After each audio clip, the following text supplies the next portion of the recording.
ಕರ್ನಾಟಕ ರಾಜ್ಯ ಒಕ್ಕಲಿಗರ ಒಕ್ಕೂಟದಲ್ಲಿ ರಾಜ್ಯ ಉಪಾಧ್ಯಕ್ಷರಾಗಿ ನಾನು ಕೆಲಸ ಮಾಡ್ತಾ ಇದ್ದೀನಿ. ನಮ್ಮ ಒಂದು ಉದ್ದೇಶ ಏನು ಅಂತಂದರೆ, ಇಡೀ 13 ವರ್ಷದಿಂದ ಎಲ್ಲ ಶಾಲೆಯಲ್ಲಿ ಮಕ್ಕಳು ಓದ್ತಾರಲ್ಲ, ಅಂಥ ಮಕ್ಕಳು ಹೆಚ್ಚಿನ ಅಂಕ ಗಳಿಸಿ 90% ಮೇಲೆ ಬಂದಿರೋಂಥ ಮಕ್ಕಳಿಗೆ 13 ವರ್ಷದಿಂದ ನಾವು ಸನ್ಮಾನ ಮಾಡ್ತಾ ಇದ್ದೀವಿ. ಬೆಂಗಳೂರು ನಮ್ಮ ಕಚೇರಿಯಲ್ಲಿ ಮಾಡ್ತಾ ಇದ್ದೀವಿ. ಮೊನ್ನೆ ತಾನೇ ನಮ್ಮ ಬಾಲಗಂಗಾಧರನಾಥ ಸ್ವಾಮೀಜಿ ಟ್ರಸ್ಟ್ ಇದೆಯಲ್ಲ, ಅಲ್ಲಿ ಒಂದು ಕಾರ್ಯಕ್ರಮ ಮಾಡಿದ್ವಿ. ಸುಮಾರು ಒಂದು 500 ಜನಕ್ಕೆ ನಾವು ಪಕ್ಷಾತೀತವಾಗಿ ಮತ್ತು ಜಾತ್ಯತೀತವಾಗಿ ಎಲ್ಲರಿಗೂ ನಾವು ಸನ್ಮಾನ ಮಾಡಿದ್ದೀವಿ. ಇವಾಗ ಏನು ಅಂತಂದರೆ, ಯಾಕೆಂತಂದರೆ ನಮ್ಮ ಕುಲಬಾಂಧವರಲ್ಲಿ ಇಷ್ಟು ಸುಮಾರು 60 ವರ್ಷಗಳ ಕಾಲ ಸೇವೆ ಸಲ್ಲಿಸಿ, ಅಂದರೆ 30 ವರ್ಷಗಳ ಕಾಲ ಸೇವೆ ಸಲ್ಲಿಸಿರ್ತಾರೆ, 30-35 ವರ್ಷಗಳ ಕಾಲ ಸೇವೆ ಸಲ್ಲಿಸಿರ್ತಾರೆ.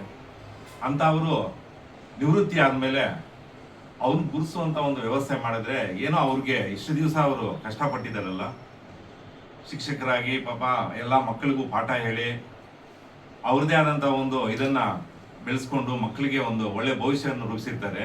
ಅಂಥವ್ರು ಇವತ್ತು ರಿಟೈರ್ಡ್ ಆದಾಗ ಅವ್ರಿಗೆ ಒಂದು ನಮ್ಮ ಕೈಲಾದಷ್ಟು, ನಮ್ಮ ಕುಲಬಾಂಧವರು ಅಂತ ಹೇಳ್ಬಿಟ್ಟು ನಮ್ಮ ಕೈಲಾದಷ್ಟು ನಾವು ಅವರಿಗೆ ಒಂದು ಸನ್ಮಾನದ ರೀತಿಯಲ್ಲಿ ಸನ್ಮಾನ ಮಾಡಿದಾಗ ಅವ್ರಿಗೆ ಎಲ್ಲೋ ಒಂದು ಜಾಗದಲ್ಲಿ ಖುಷಿ ಆಗ್ತದೆ. ಖುಷಿಯಾಗಿ ನಮ್ಮನ್ನು ಗುರುಸುವಂಥ ಒಂದು ಇದರಲ್ಲಿ ಇದ್ದಾರೆ ಅಂತ ಹೇಳ್ಬಿಟ್ಟು ನನಗೊಂದು ಆಲೋಚನೆ ಬಂತು. ಆ ಒಂದು ಇದರಿಂದ ನಾನೆಲ್ಲ ಗುರುಸ್ತಾ ಇದ್ದೀನಿ.